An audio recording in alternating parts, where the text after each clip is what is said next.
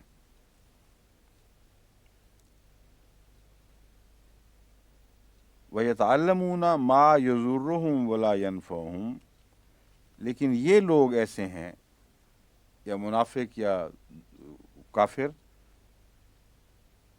یا دوسرے لوگ، دوسرا فریق اس زمانے کا بھی ہو سکتا ہے، وہ یہ کرتے تھے یتعلمون ما یضرهم ولا ينفعهم، وہ ایسی باتیں کرتے تھے کہ اس سے بنی نوع انسان کو، عامت الناس کو فائدہ ہی، نقصان ہی پہنچے، فائدہ نہ ہو، یا دوسرے لفظوں میں اپنا نقصان کرتے تھے.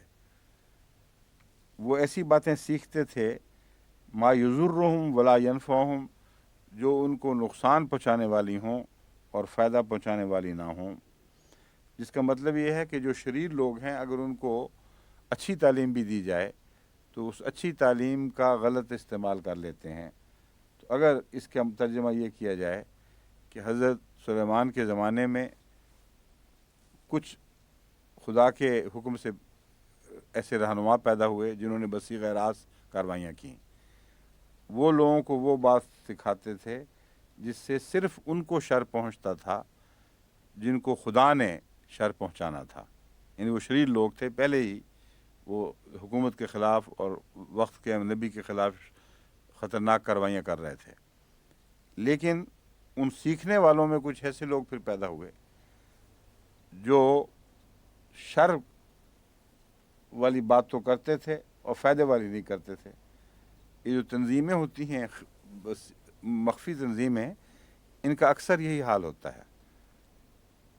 کسی اچھے مقصد کے لیے بھی شروع کی جائیں تو اکثر ہاتھ سے نکل جاتی ہیں، اور یہ پھر خفیہ تنظیمیں شر اور فساد کے لیے استعمال ہونے لگ جاتی ہیں.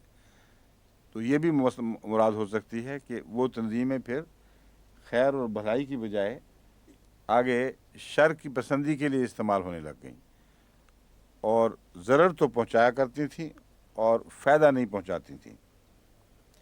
وَلَقَدْ عَلِمُوا لَمَنِ اشْتَرَاهُ مَا لَهُ فِي الْآخِرَةِ مِنْ خَلَاقٍ.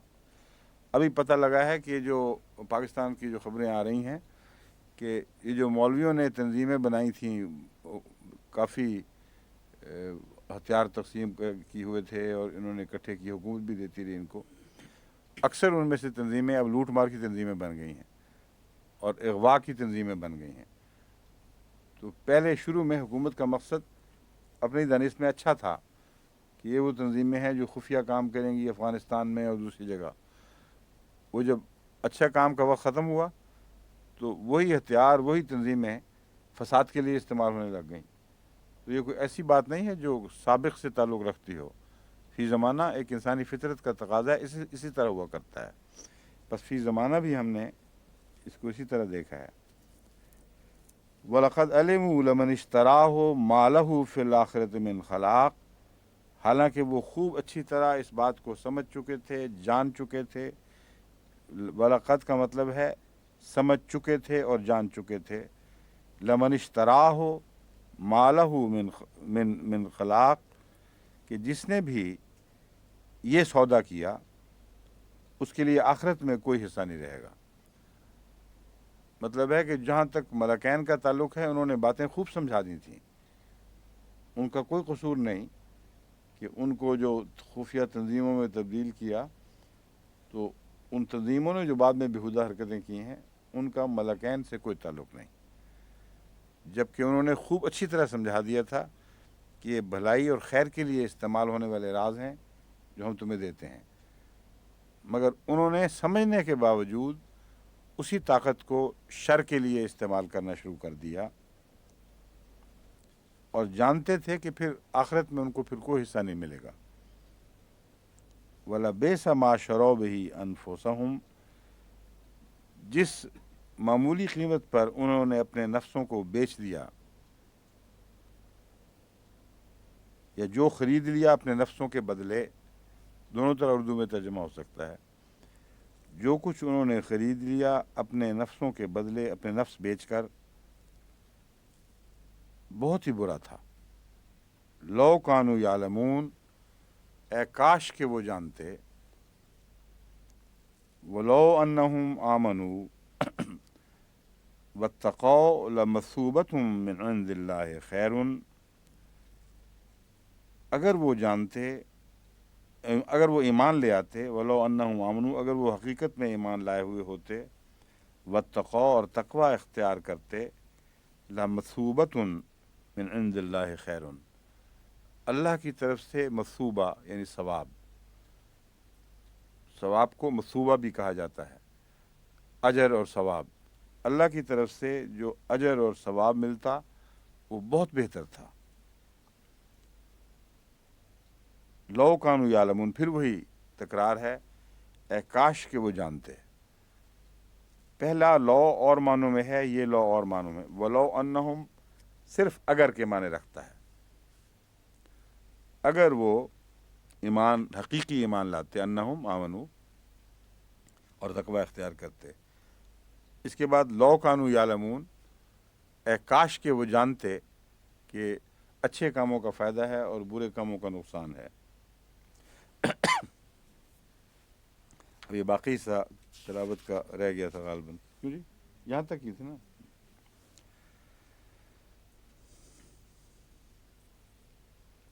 اعوذ باللہ من الشیطان الرجیم، بسم اللہ الرحمن الرحیم، یا ایہا الذین آمنوا لا تقولوا رعینا وقولوا انظرنا واسمعوا وللکافرین عذاب علیم۔ ما يود الذين كفروا من أهل الكتاب والمشركين أن ينزل عليكم من خير من ربكم والله يختص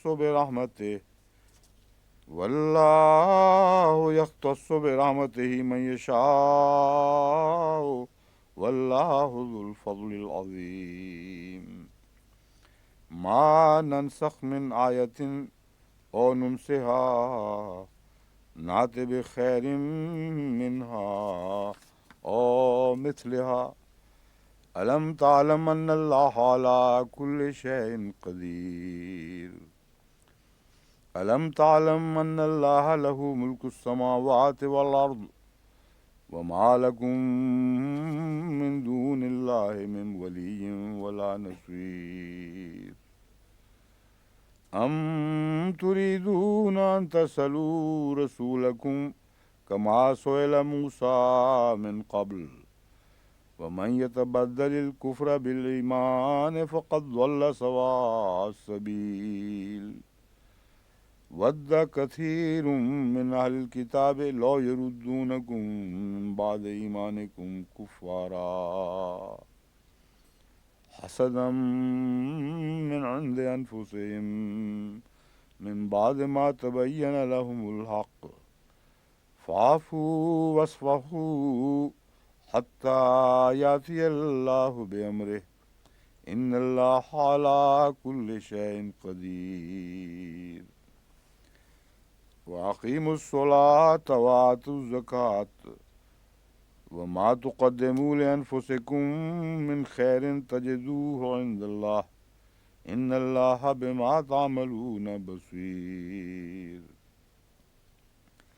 وقالوا لن يدخل الجنة إلا من كان هودا أو نصارى تلك أمانيهم قل هاتوا برهانكم إن كنتم صادقين بلى من أسلم وجهه لله وهو محسن فله أجره عند ربه ولا خوف عليهم ولا هم يحزنون۔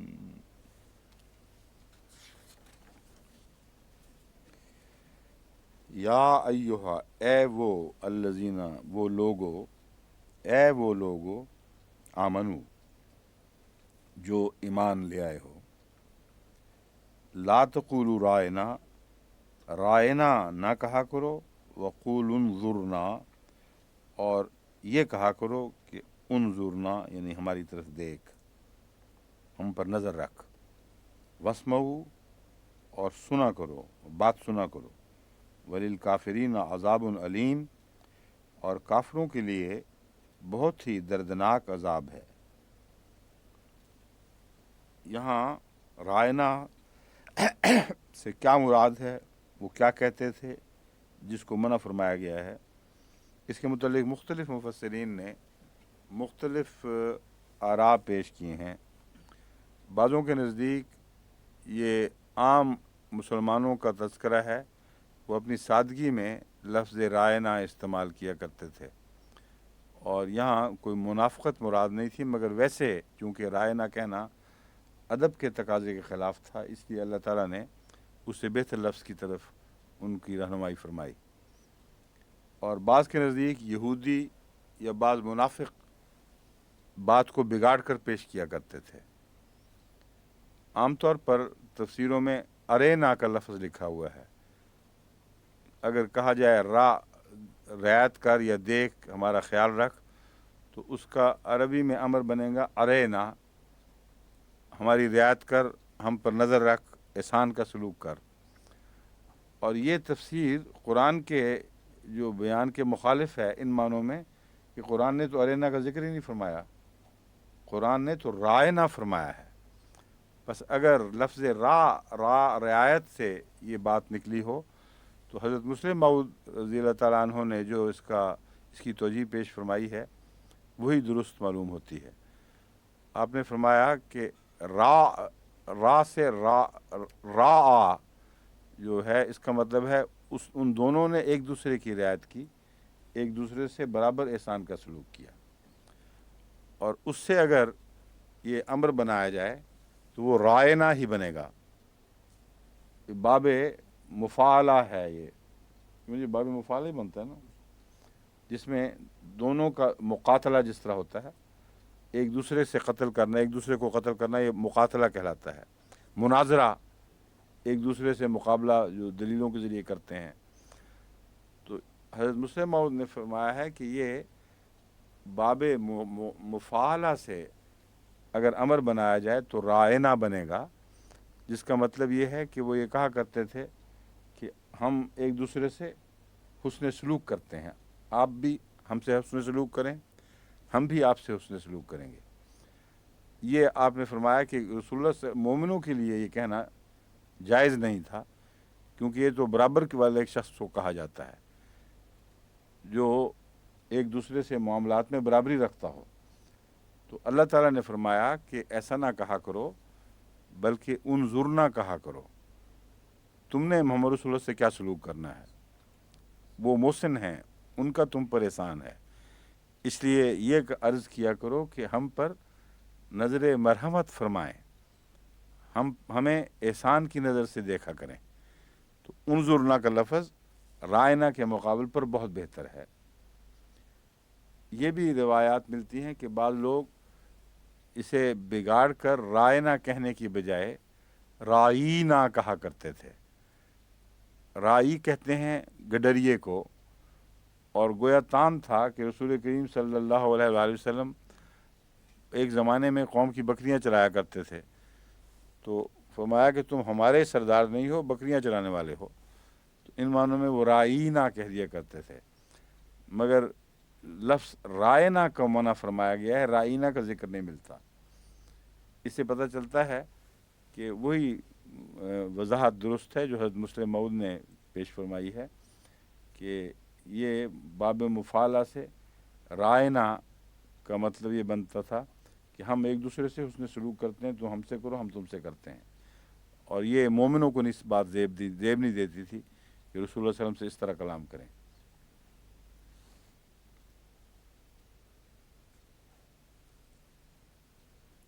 واسمعوا انظر نہ کہہ کہ سنا کرو بات، یعنی کان دھرا کرو آپ کی باتوں پر، ادب کا سلوک کرو۔ وللکافرین عذاب علیم، اور وہ لوگ جو کافر ہوئے ان کے لیے بہت دردناک عذاب مقدر ہے۔ ہم لفظ مقدر بیچ میں داخل کر دیتے ہیں کیونکہ وہ اس کے اندر مقدر ہے، یہ لفظ اس مضمون کے اندر داخل ہی ہوتا ہے پہلے ہی۔ جب کہتے ہیں کافروں کے لیے عذاب دردناک عذاب ہے تو مراد ہے ان کے لیے مقدر ہے، ان کو یہ عذاب ملے گا۔ ما یود الذین کفروا من اہل الکتاب ولا المشرکین ان ینزل علیکم من خیر من ربکم، یہاں ما بمعنی نفی کے ہیں، نفی کے نہیں پسند کرتے الذین کفروا، وہ لوگ جو کافر ہوئے۔ ما یودو، ود کہتے ہیں محبت کو، یودو کا مطلب ہے محبت کرتا ہے یا چاہتا ہے یا پسند کرتا ہے۔ ما یود الذین کفروا، وہ لوگ جو کافر ہوئے وہ پسند نہیں کرتے، کن لوگوں میں سے کافر ہوئے؟ من اہل الکتاب والمشرکین، اہل کتاب میں سے جو کافر ہوئے وہ پسند نہیں کرتے، وللمشرکین، اور اسی طرح مشرکین بھی پسند نہیں کرتے۔ کیا پسند نہیں کرتے؟ ان ینزل علیکم من خیر من ربکم، کہ تمہارے رب کی طرف سے تم پر کوئی اچھی بات اترے، کوئی بھلائی پہنچے۔ خیر سے مراد بھلائی ہے، تو ینزلہ کے معنی ینزلہ لفظ ہے، یعنی مجہول میں، کہ تم پر اتاری جائے کوئی اچھی بات۔ مشرکین تو خدا کے قائل ہی نہیں تھے ان معنوں میں، نہ وہی کہ اس طرح کے قائل تھے، تو مراد یہ ہے کہ خدا کی طرف سے تمہیں کوئی اچھی بات پہنچے، تمہارا کوئی بھلا ہو۔ بس وہ یہ پسند نہیں کرتے تھے کہ تمہارا کوئی بھی بھلا ہو۔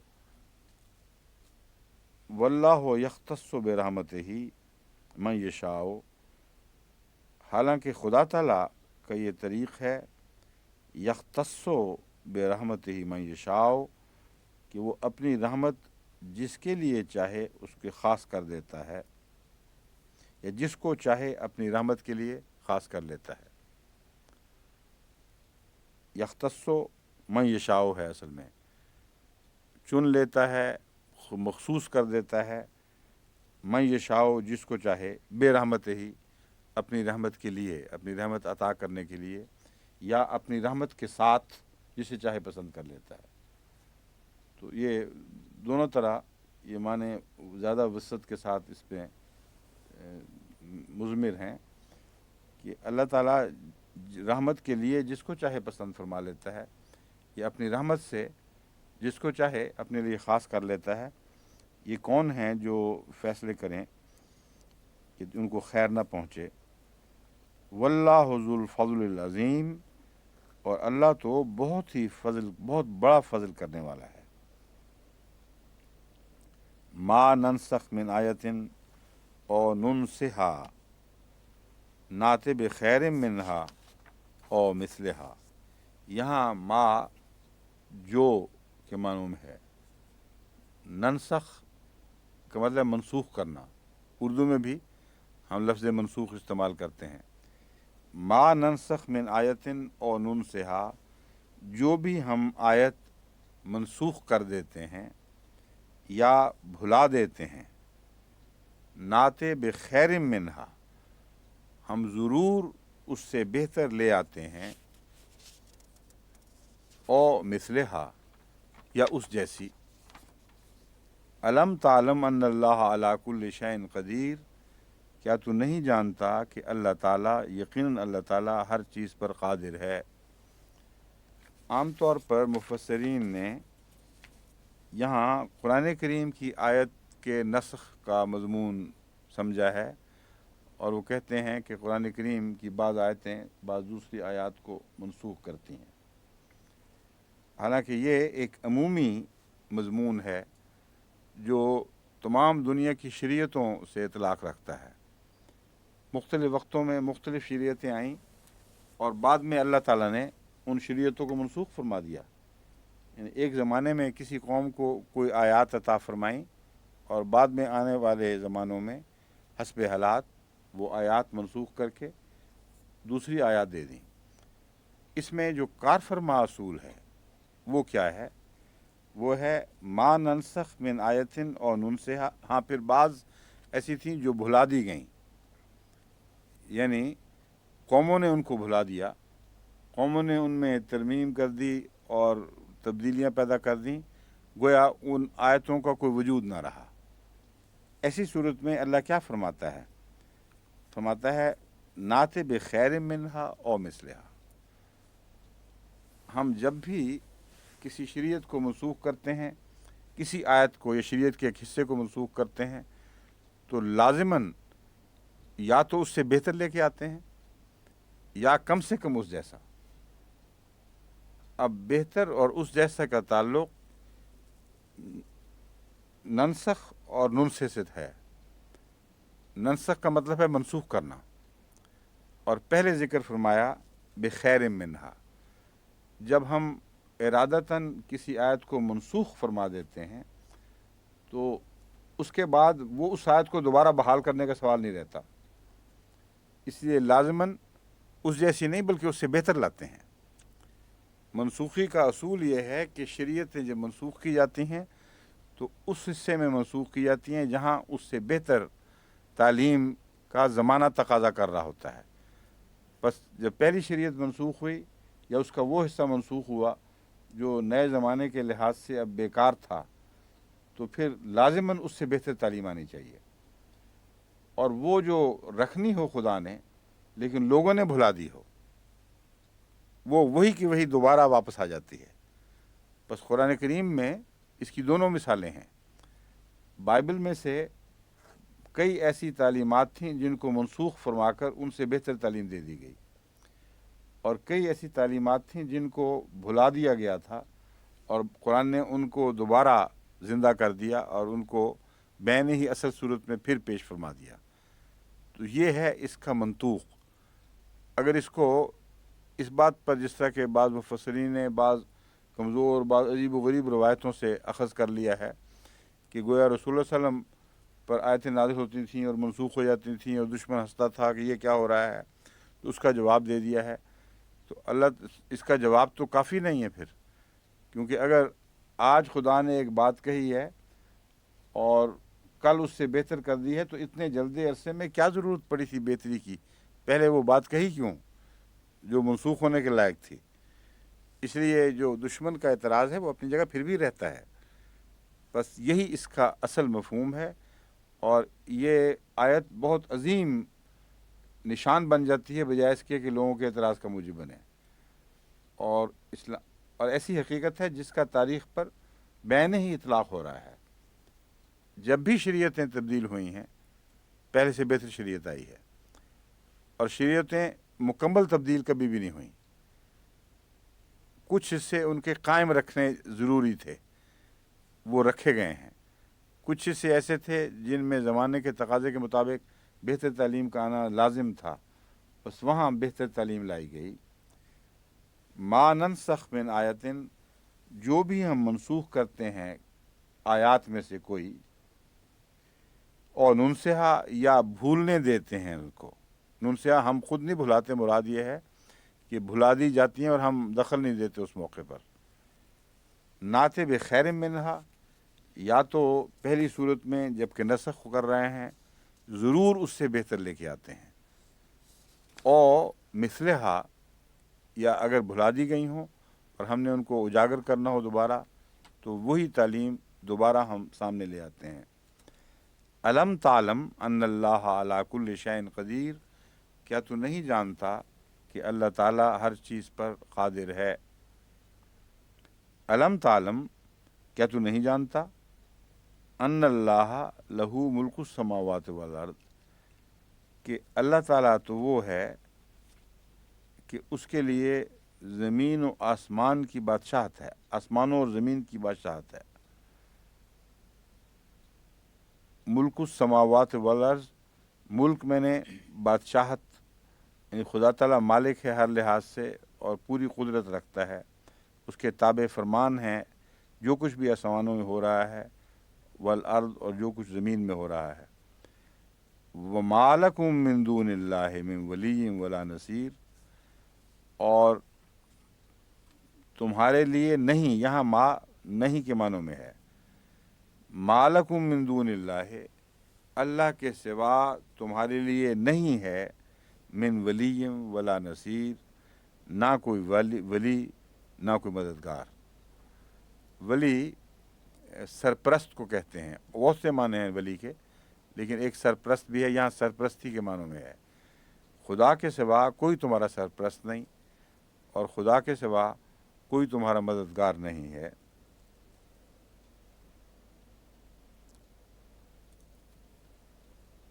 ما کا مطلب ہے نہیں، لکم، لام کا مطلب کیا ہے؟ لا، پتہ ہے؟ لیے، کم کا مطلب ہے تم، تو تمہارے لیے نہیں، من دون اللہ، من کا کیا مطلب ہے؟ ہیں؟ سے، دون بجائے، ہٹ کر، اس سے پرے، اس کے علاوہ، من دون اللہ، اللہ کے سوا، اللہ کو چھوڑ کر نہیں ہے، لکھم تمہارے لیے، کیا نہیں ہے؟ من ولین، من کا مطلب ہے سے، ولی میں سے کوئی نہیں، مطلب ہے یہ از قسم ولی کوئی چیز نہیں، یہ مراد ہے۔ خالی ولین بھی تو کہا ولیون بھی کہا جا سکتا تھا کہ ولی اور نصیر نہیں ہے، مگر من ولین ولا نصیر، کسی قسم کا بھی کوئی ولی نہیں، مراد یہ ہے کہ اس نوع کی کوئی چیز بھی تمہارے لیے نہیں ہے، چھوٹا موٹا سرپرست بھی تمہارے کام نہیں آئے گا خدا کو چھوڑ کر۔ ام تریدون ان تسلوا رسولکم کما سئل موسیٰ من قبل، کیا تم یہ پسند کرتے ہو یا یہ چاہتے ہو، ان تسلوا رسولکم، کہ تم اپنے رسول سے سوال کیا کرو، پوچھا کرو، کما سئل موسیٰ من قبل، جس طرح موسیٰ سے تم سے پہلے سوال کیے گئے تھے، اس سے پہلے، من قبل اس سے پہلے سوال کیے گئے تھے۔ وَمَن يَتَبَدَّلِ الْكُفْرَ، یہاں وَمَن يَتَبَدَّلُ نہیں پڑھنا، وَمَن يَتَبَدَّل پڑھنا ہے۔ نون کے متعلق آپ کو میں نے دو مثالیں پہلے دی تھیں کہ بعض دفعہ یہ مدغم ہو جاتا ہے جو اگر ساکن ہو آنے والے لفظ میں۔ کون کون سی مثالیں ہیں وہ؟ ہیں؟ لام، سنائیں۔ ہاں، یہ کیا بنا؟ میم میں نون کلیۃً مدغم ہو گیا، اور اللہ میں ان لا تھا، چونکہ ان ساکن تھا اور لام بعد میں آیا ہے، اس لیے اللہ الہ، اشہدو اللہ الہ۔ اور میم کی مثال من ما، من ما کو من ما نہیں پڑھنا بلکہ مما پڑھنا ہے۔ بعض جگہ نون مدغم مکمل نہیں ہوتا بلکہ نون کی بجائے نون غونہ بن جاتا ہے، یعنی ناک سے نکلنے والی آواز بن جاتا ہے۔ جب اس کے بعد یہ آئے تو یہ نون غونہ بن جاتا ہے، یہ اسی کی مثال ہے۔ وَمَن يَتَبَدَّل، من یتبدل نہیں پڑھنا، من یتبدل الکفر، اور جو بھی بالایمان، ایمان کو کفر کے ذریعے تبدیل کر دے۔ یہاں اردو میں ہمیں ترجمہ کرتے وقت لفظوں کو آگے پیچھے کرنا پڑتا ہے، عربی محاورے کا بیان اسی طرح نہیں کرنا پڑتا، اسی لیے بعض دفعہ میں نے اشتراک کا ترجمہ کہیں بیچنا کر دیا، کہیں خریدنا کر دیا۔ معنی بیان ہی وہی رہتے ہیں جو عربی میں ہیں، لیکن محاورے کا فرق ہو جاتا ہے۔ یہاں من یتبدل الکفر بالایمان، کفر پہلے آیا ہے، ایمان بعد میں آیا ہے۔ مراد یہ ہے کہ جو کوئی بھی اپنے ایمان کو کفر میں تبدیل کر دے، یہ ہے اصل ترجمہ اس کا۔ لیکن یتبدل الکفر، تبدیل کفر کو کر دے بالایمان، ایمان کے ساتھ، یہ اگر جس طرح آگے پیچھے عربی میں ہے اگر اسی طرح آپ ترجمہ کریں گے تو یہ دھوکہ لگ جائے گا کہ کفر کے بدلے ایمان حاصل کرنا گویا کہ گناہ ہے۔ جو کوئی بھی کفر کو ایمان میں بدل دے، یہ اگر ترجمہ کریں گے ظاہری لفظوں میں تو یہ مطلب بن جائے گا کہ گویا کفر کو چھوڑ کر ایمان حاصل کرنا کوئی بری بات ہے. یہ مراد نہیں ہے، یہ زبانوں کے محاورے ہوتے ہیں. یہاں مراد یہ ہے کہ ایمان کے بدلے کفر لے لے. فقط ضل سواء السبیل، تو وہ بیچ کی راہ سے گمراہ ہو گیا اور ہٹ گیا. صراط مستقیم یا سواء السبیل عملاً یہاں ایک ہی چیز کے دو معنی ہیں، یعنی بیچ کی راہ جو متناسب راہ ہے، جو افراط تفریط سے پاک ہے، جو متوازن ہے. جو کوئی بھی ایسا کام کرے گا کہ اپنے ایمان کے بدلے کفر لے لے گا یا اپنے ایمان کو کفر میں تبدیل کر دے گا تو وہ اصل بیچ کی راہ سے ہٹ گیا. وَدَّ كَثِيرٌ مِّنْ أَهْلِ الْكِتَابِ، ودّا کا کیا مطلب ہے؟ چاہا. یہاں چاہا کا معنی آئے گا یا کچھ اور آئے گا؟ کثیر من اہل الکتاب، چاہا اکثر اہل کتاب نے. لو یردونکم، کہ تم لوٹ آؤ ان کی طرف. یہاں چاہا کو چاہتے ہیں میں بھی تبدیل کیا جا سکتا ہے. اردو محاورے میں چاہتے ہیں کہنا زیادہ درست ہے. اہل کتاب میں سے بہت ہیں جو چاہتے ہیں. وَدَّ کثیر من اہل الکتاب، کثیر کیا ہے؟ بہت. اس کی حالت کیا ہے؟ کچھ بتا سکتا ہے کوئی؟ پرانے زمانے کی باتیں دوبارہ شروع کر دیں. گرامر میں آپ کو میں نے بتایا تھا حالتیں ہوتی ہیں، نحو میں حالتیں ہوتی ہیں اور صرف میں صیغے ہوتے ہیں. نحو کیا ہوتی ہے اور صرف کیا ہوتی ہے؟ کچھ پتہ ہے؟ کسی کو یاد ہے؟ اشرف صاحب تسی اتھے آ کے معذرت کر رہے سی کہ میں مخبوط ہو گیا سی، گل صحیح نہیں نکل رہی سی. ہن دسو.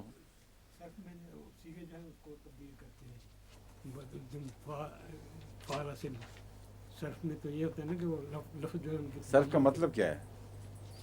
صرف کا مطلب تو تبدیل کرنا ہے. اچھا بات آپ کو آتا ہے صرف کا مطلب؟ ہیر پھیر. جی بدلنا. جی ہیر پھیر کو صرف کہتے ہیں. اب جو آپ ہیر پھیر کر رہے ہیں یہی صرف ہے.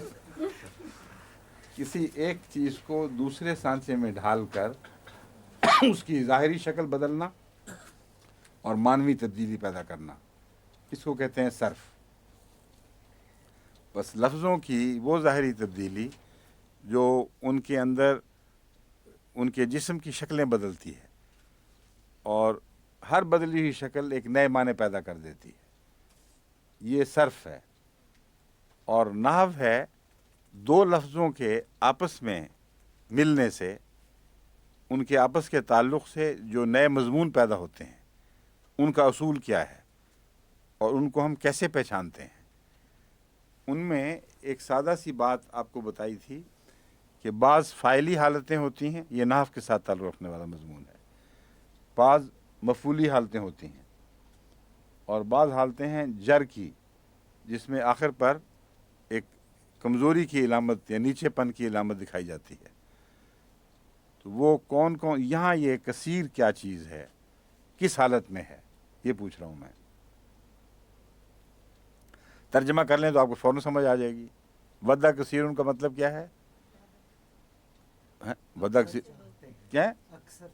کون چاہتا ہے؟ کثیر. تو کثیر فاعل ہوا نا پھر، تو اس کی فاعلی حالت ہے. اس میں کون سا مشکل کام ہے؟ اگر آپ مضمون سمجھ رہے ہوں تو حالتیں معلوم کرنا مشکل ہی کوئی نہیں. اس کے لیے علامتیں ڈھونڈنا تو یہ تو محض یہ جو گرامر کے نخرے ہیں. اگر آپ مضمون صحیح سمجھ چکے ہوں تو حالت بیان کرنا آپ کے لیے کچھ بھی مشکل نہیں. کون چاہتا ہے؟ کثیر، بہت سے لوگ. تو جو چاہتے ہیں وہ فاعل ہیں، کیا چاہتے ہیں وہ مفعول ہے. اور بعض دفعہ مفعول کی بجائے متعلق فعل آتا ہے، یعنی مفعول لفظ آتا نہیں بلکہ حروف کے ذریعے اس کی شکل بدل دیتے ہیں تو اس کو مفعول کہہ نہیں سکتے. بعض دفعہ فقرہ آ جاتا ہے پورے فعل مفعول کی بجائے. تو یہاں کیا ہے؟ وَدَّ کثیر من اہل کتاب، آگے فقرہ ہے.